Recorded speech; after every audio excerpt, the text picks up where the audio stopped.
Bien, a continuación vamos a explicar la metodología de cálculo utilizando las ecuaciones del factor corrector del incremento de temperaturas y el incremento de temperaturas logarítmico medio que hemos estado viendo para las diferentes configuraciones de flujo. ¿Cuál sería la metodología de cálculo en problemas de diseño o problemas de cálculo? Bien, el método del factor corrector del incremento de temperaturas logarítmico medio en un problema de diseño. ¿Qué consiste un problema de diseño? Un problema de diseño se entiende aquel en el que conocemos las temperaturas de entrada, las dos temperaturas de salida, tanto del fluido caliente como del fluido frío, y nos piden diseñar el intercambiador. Es decir, definir su geometría, en definitiva, calcular el área de intercambio. De acuerdo, en un problema de diseño, pues inicialmente hay que calcular el coeficiente global de transferencia de calor, U. Eso se calcula, como iremos viendo, para los diferentes tipos de intercambiadores. Hay que calcular los coeficientes convectivos de cada fluido, las resistencias, etcétera, etcétera.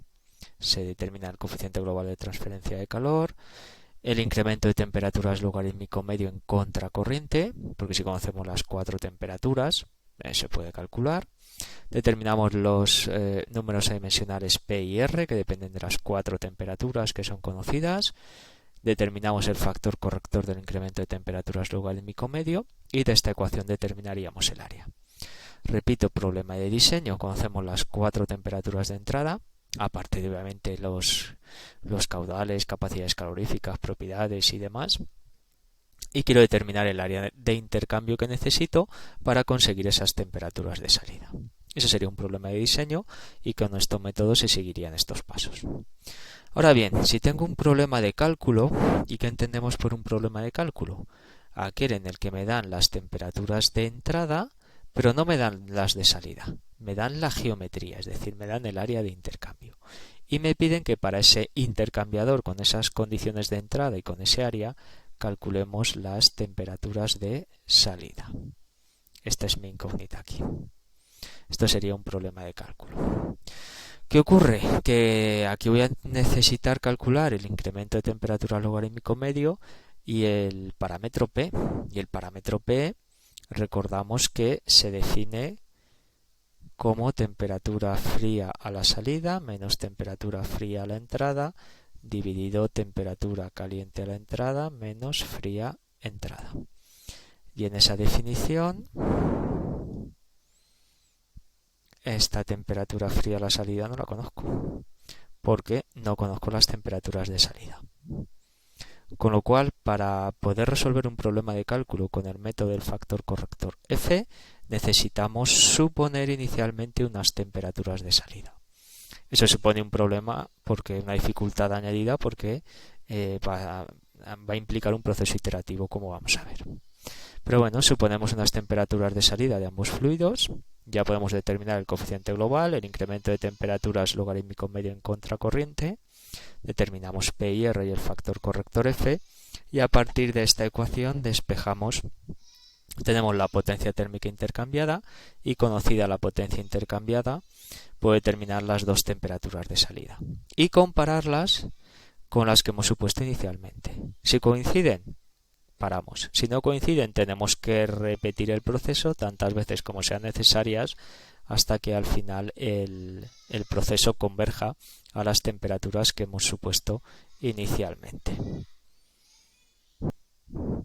Con lo cual, bueno, estamos viendo que para un problema de cálculo este método del factor corrector F puede ser un poco tedioso. Entonces, el método del factor corrector presenta una serie de inconvenientes importantes. Primero, como ya acabamos de ver, en los problemas de cálculo de las temperaturas de salida, donde es conocida las temperaturas de entrada y la geometría, hay que hacer un proceso iterativo. Además, el cálculo del incremento de temperaturas logarítmico medio en contracorriente puede dar problemas de convergencia numérica. Porque recordad que el incremento de temperatura logarítmico medio se define con un logaritmo neperiano en el denominador.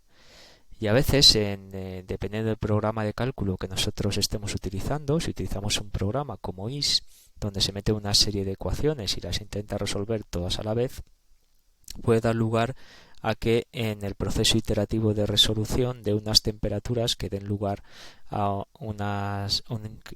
que el denominador del incremento de temperaturas logarítmico medio sea negativo, y el logaritmo neperiano de un número negativo no existe, con lo cual problema de convergencia numérica en algunos programas numéricos, ¿vale? Con lo cual es otro inconveniente.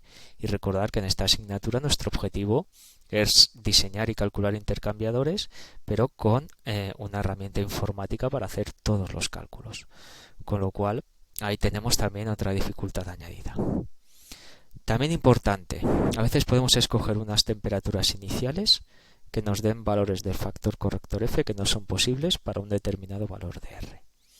¿Cómo es esto posible? Pues porque si volvemos a las curvas del factor corrector F, vamos a poner una cualquiera, como esta, la de flujo cruzado con dos fluidos sin mezclar, pues aquí si nos damos cuenta, para un valor de R igual a 6, esto es una asíntota vertical, muy recta. Puede suponer unas temperaturas que me den un valor de P 0,5, por ejemplo, con un valor de R igual a 6. No voy a poder obtener un valor de F. Con lo cual, otra dificultad añadida si tengo que hacer un proceso iterativo en los cálculos. ¿De acuerdo? Pasamos para adelante, volvemos a la transparencia donde estábamos. Aquí, a veces podemos escoger, como decíamos, unas temperaturas iniciales en el proceso iterativo que nos den valores de F que no son posibles. El cálculo del factor F con ecuaciones es más complicado. Habéis visto que hemos representado las gráficas de F, pero no he dado las ecuaciones con las cuales se pintan esas gráficas porque son ecuaciones bastante complicadas, ya que hay diferentes expresiones en función de R si es mayor o menor que 1, con lo cual el cálculo, aunque se puede hacer, pero es complicado. Pues bien, por todos estos motivos, nosotros no vamos a utilizar el método del factor corrector del incremento de temperatura logarítmico medio para calcular o diseñar intercambiadores. Vamos a utilizar siempre el método que vamos a describir a continuación, el método epsilon NTU, donde epsilon es la eficiencia del intercambiador. Bien, pues a continuación vamos a describir las ecuaciones de ese método y vamos a justificar por qué es un método más apropiado, sobre todo para hacer cálculos computacionales, es decir, con un programa informático y no hacer cálculos a mano. Este método, el epsilon NTU, es mucho más apropiado que el método del factor corrector F, que tiene todos los inconvenientes que acabamos de describir.